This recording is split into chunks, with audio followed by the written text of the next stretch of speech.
The intersect object snap looks like two lines crossing, and with it active, anywhere I have two lines that intersect, either a line, arc, or circle, then it will find an intersection point.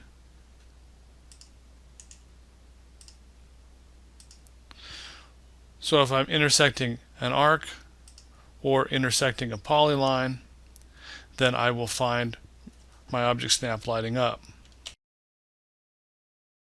Next, we'll look at our extension, and I'm going to leave intersection on while we use extension, because extension works well with other object snaps.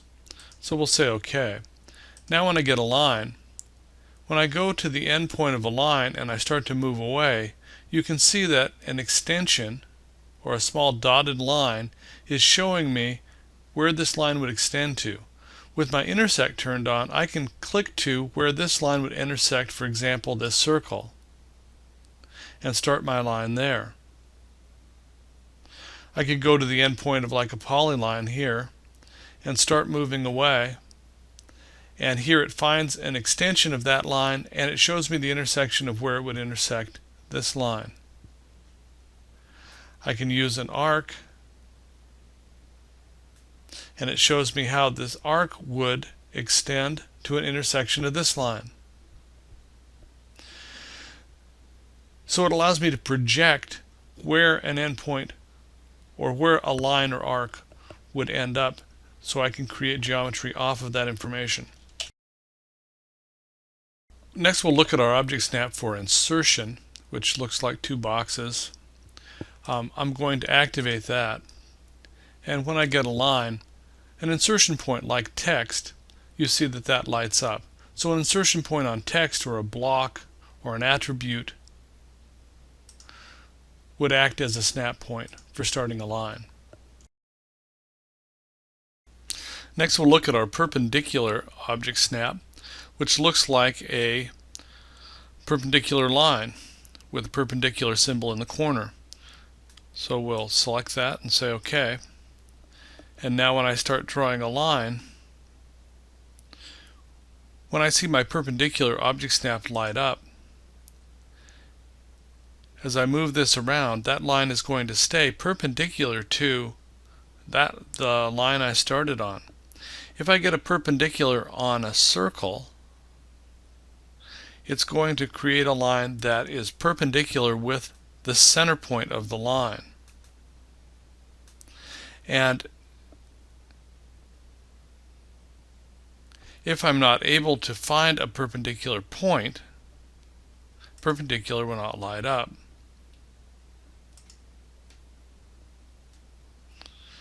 Perpendicular is handy when I want to draw a line across and make sure that that line meets the other line at 90 degrees.